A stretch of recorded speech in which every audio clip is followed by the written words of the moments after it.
जय श्री राम, जय बजरंगबली। आपका स्वागत है मिस्टिक हीलिंग्स में। हाजिर हैं हम एक नई वीडियो के साथ, एक नए टॉपिक के साथ। लेकिन उससे पहले अगर आपने अभी तक मेरे चैनल को सब्सक्राइब नहीं किया तो मेरे चैनल को सब्सक्राइब। आज हम आपके लिए लेकर आए हैं देवउठनी एकादशी की 3 व्रत कथाएं, पूजन विधि और श्री हरि को कैसे जगाएं। कार्तिक माह के शुक्ल पक्ष की एकादशी को देवउठनी एकादशी, देवोत्थान एकादशी, देवउठनी ग्यास, प्रबोधिनी एकादशी आदि नामों से जानते हैं।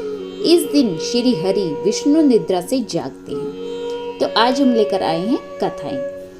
एक राजा के राज्य में सभी लोग एकादशी का व्रत रखते थे। प्रजा तथा नौकर चाकरों से लेकर पशुओं तक को भी एकादशी के दिन अन्न नहीं दिया जाता था। एक दिन किसी दूसरे राज्य का एक व्यक्ति राजा के पास आकर बोला, महाराज कृपा करके मुझे नौकरी पर रख ले। तब राजा ने उसके सामने एक शर्त रखी कि ठीक है, रख लेते हैं, किंतु रोज तो तुम्हें खाने को सब कुछ मिलेगा, पर एकादशी को अन्न नहीं मिलेगा। उस व्यक्ति ने उस समय तो हाँ कह दी, पर एकादशी के दिन जब उसे फलाहार का सामान दिया गया तो वह राजा के सामने जाकर गिड़गिड़ाने लगा, महाराज मेरा पेट इससे नहीं भरेगा, मैं भूखा ही मर जाऊंगा, मुझे अन्न दे दो। राजा ने उसे शर्त की बात याद दिलाई, पर वह अन्न छोड़ने को राजी नहीं हुआ। तब राजा ने उसे आटा, दाल, चावल आदि दिए। वह नित्य की तरह नदी पर पहुंचा और स्नान कर भोजन पकाने लगा। जब भोजन बन गया तो वह भगवान को बुलाने लगा, आओ भगवान, भोजन तैयार है। उसके बुलाने पर पीताम्बर धारण किए भगवान चतुर्भुज रूप में आ पहुंचे और प्रेम से उसके साथ भोजन करने लगे। भोजन आदि करके भगवान अंतर्धान हो गए और वह अपने काम पर चला गया। 15 दिन बाद अगली एकादशी को वह राजा से कहने लगा कि महाराज मुझे दुगना सामान दीजिए। उस दिन तो मैं भूखा ही रह गया। राजा ने कारण पूछा तो उसने बताया कि हमारे साथ भगवान भी खाते हैं, इसीलिए हम दोनों के लिए ये सामान पूरा नहीं होता। यह सुनकर राजा को बड़ा आश्चर्य हुआ और वह बोला, मैं नहीं मान सकता कि भगवान तुम्हारे साथ खाना खाते हैं। मैं तो इतना व्रत रखता हूँ, पूजा करता हूँ, पर भगवान ने मुझे कभी दर्शन नहीं दिए। राजा की बात सुनकर वह बोला, महाराज यदि विश्वास न हो तो साथ चलकर देख ले। राजा एक पेड़ के पीछे छिपकर खड़े हो गए। उस व्यक्ति ने भोजन बनाया और भगवान को शाम तक पुकारता रहा, परंतु भगवान न आए। अंत में उसने कहा, हे भगवान, यदि आप नहीं आए तो मैं नदी में कूदकर अपने प्राण त्याग दूंगा। लेकिन भगवान नहीं आए। तब वह प्राण त्यागने के उद्देश्य से नदी की तरफ बढ़ा। प्राण त्यागने का उसका दृढ़ इरादा जान शीघ्र ही भगवान ने प्रकट होकर उसे रोक लिया और साथ बैठकर भोजन करने लगे। खा पी कर वे उसे अपने विमान में बिठाकर अपने धाम ले गए।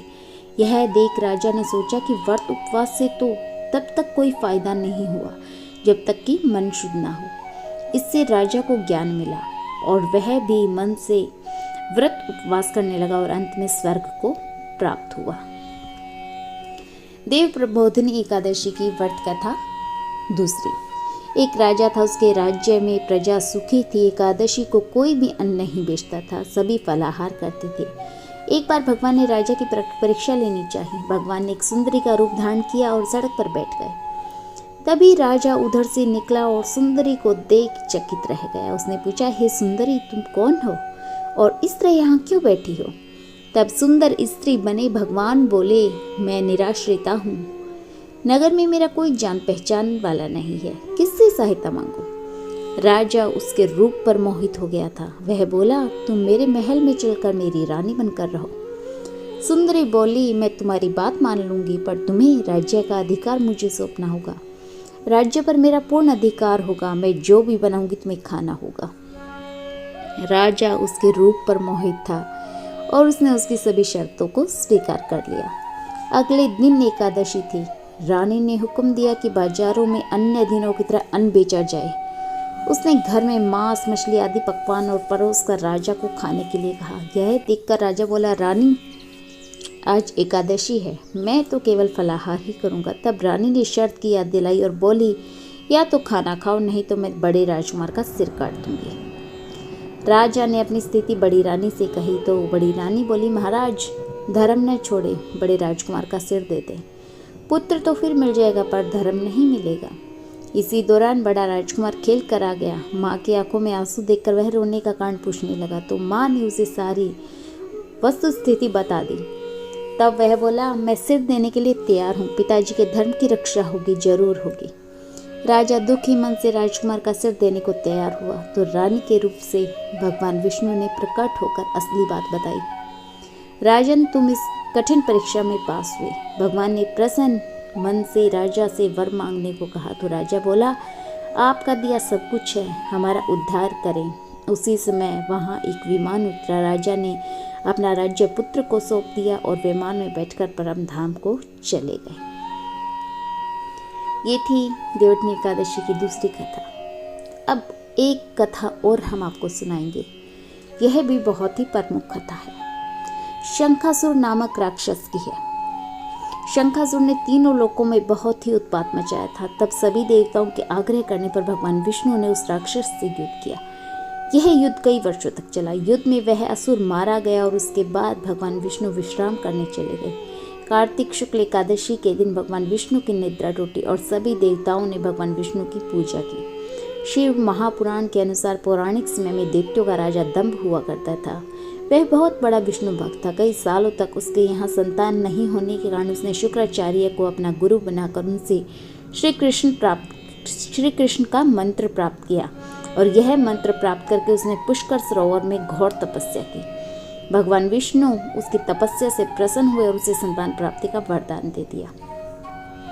भगवान विष्णु के वरदान से राजा दंभ के यहाँ एक पुत्र ने जन्म लिया। उस पुत्र का नाम शंखचूड़ रखा गया। बड़ा होकर शंखचूड़ ने ब्रह्मा जी को प्रसन्न करने के लिए पुष्कर में घोर तपस्या की।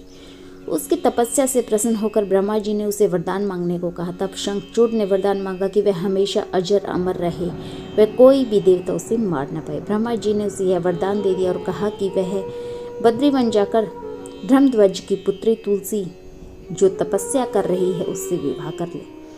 शंखचूड़ ने वैसा ही किया। तुलसी के साथ विवाह के बाद सुखपूर्वक रहने लगा। उसने अपने बल से देवताओं, असुरों, दानवों, राक्षसों, गंधर्वों, नागों, किन्नरों, मनुष्यों तथा त्रिलोकी के सभी प्राणियों पर विजय प्राप्त कर ली। वह भगवान श्री कृष्ण का परम भक्त था। शंखचूड़ के अत्याचारों से सभी देवता परेशान होकर ब्रह्मा जी के पास आए और ब्रह्मा जी उन्हें भगवान विष्णु के पास ले गए। भगवान विष्णु ने कहा कि शंखचूड़ की मृत्यु भगवान शिव के त्रिशूल से ही होगी, अतः आप उनके पास जाएं। भगवान शिव ने चित्ररथ नामक गण को अपना दूत बनाकर शंखचूड़ के पास भेजा। चित्ररथ ने शंखचूड़ को समझाया कि वह देवताओं को उसका राज्य लौटा दे, परंतु शंखचूड़ ने मना कर दिया और कहा कि वह महेश्वर से युद्ध करना चाहता है। भगवान शिव को जब यह बात पता चली तो वे युद्ध के लिए अपनी सेना लेकर निकल पड़े।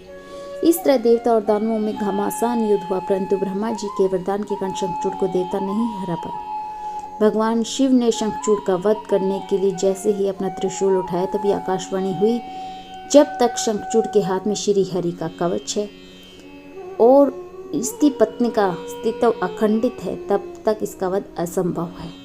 आकाशवाणी सुनकर भगवान विष्णु वृद्ध ब्राह्मण का रूप धारण कर शंखचूड़ के पास गए और उससे श्री हरि कवच दान में मांग लिया। शंखचूड़ ने वह कवच बिना किसी संकोच के दान कर दिया। उसके बाद भगवान विष्णु शंखचूड़ का रूप बनाकर तुलसी के पास गए। शंखचूड़ रूपी भगवान विष्णु ने तुलसी के महल के द्वार पर जाकर अपने विजय होने की सूचना दी है। सुनकर तुलसी बहुत प्रसन्न हुई और पति रूप में आए भगवान का पूजन किया, वह रमण किया। ऐसा करते ही तुलसी का अस्तित्व खंडित हो गया और भगवान शिव ने युद्ध में अपने त्रिशूल से शंखचूड़ का वध कर दिया। तब तुलसी को पता चला वे उसके पति नहीं हैं, बल्कि वे तो भगवान विष्णु हैं। क्रोध में आकर तुलसी ने कहा कि आपने छल पूर्वक मेरा धर्म भ्रष्ट किया है और मेरे पति को मार डाला, अतः मैं आपको श्राप देती हूँ कि आप पाषाण होकर धरती पर रहें। तब भगवान विष्णु ने कहा, देवी, तुम मेरे लिए भारतवर्ष में रहकर बहुत दिनों तक तपस्या कर चुकी हो। तुम्हारा यह शरीर नदी रूप में बदलकर गंडकी नामक नदी के रूप में प्रसिद्ध होगा। तुम पुष्पों में श्रेष्ठ तुलसी का वृक्ष बन जाओगी और सदा मेरे साथ रहोगी। तुम्हारे श्राप को सत्य करने के लिए मैं पाषाण यानी कि शालिग्राम बनकर रहूँगा। गंडकी देवी के तट पर मेरा वास होगा। देव प्रबोधिनी एकादशी के दिन भगवान शालिग्राम व तुलसी का विवाह संपन्न कर मांगलिक कार्यों का प्रारंभ किया जाता है। हिंदू धर्म मान्यता के अनुसार इस दिन तुलसी शालिग्राम विवाह करने से अपार पुण्य की प्राप्ति होती है। देवोत्नी एकादशी के दिन हमें जो भी महिलाएं व्रत करती हैं, व्रत करने वाली महिलाओं को प्रातः काल में स्नान से निवृत्त होकर आंगन में चौक बनाना चाहिए। उसके पश्चात भगवान विष्णु के चरणों को कलात्मक रूप से अंकित करना चाहिए। फिर दिन की तेज धूप में विष्णु के चरणों को ढक देना चाहिए। देवउठनी एकादशी की रात्रि के समय सुभाषित, स्तोत्र पाठ, भगवत कथा या फिर पुराण आदि का श्रवण करना चाहिए और भजन आदि का गायन करना चाहिए। घंटा, शंख, नगाड़े और वीणा बजाने चाहिए। विविध प्रकार के खेल कूद, लीलाएं, नाच आदि करनी चाहिए। मंत्रों का उच्चारण करना चाहिए। तो हमें ये कार्य करने चाहिए देवउठनी एकादशी के दिन। व्रत का पूजन करने के लिए हमें भगवान का मंदिर अथवा सिंहासन को भी विभिन्न प्रकार के लताओं, पत्र, फल आदि से सजाना चाहिए और आंगन में देवोत्थान का चित्र बनाना चाहिए। तत्पश्चात फल, पकवान, सिंघाड़े, गन्ने आदि चढ़ाकर डलिया से ढक देना चाहिए और दीपक जलाना चाहिए। विष्णु पूजा और पंचदेव पूजा विधान करना चाहिए, श्रद्धा पूर्वक करना चाहिए और इसके बाद मंत्रों से पुष्पांजलि अर्पित करनी चाहिए। आप इस देवउठनी एकादशी पर यह जरूर करें। इसी के साथ हम करेंगे वीडियो का एंड। मिलेंगे बहुत जल्द एक नई वीडियो के साथ, नए टॉपिक के साथ। अगर आपको वीडियो पसंद आई हो तो लाइक कर दीजिए, शेयर कर दीजिए और अगर आपने अभी तक चैनल को सब्सक्राइब नहीं किया है, चैनल को सब्सक्राइब करना ना भूलें। हम इसी तरह से लेकर आते रहेंगे आपके लिए महत्वपूर्ण वीडियोस। नमस्ते, जय श्री राम, जय बजरंगबली, श्री गणेशाय नमः। आप सभी खुश रहें। Like, share and subscribe. आप सभी को देवउठनी एकादशी की शुभकामनाएं।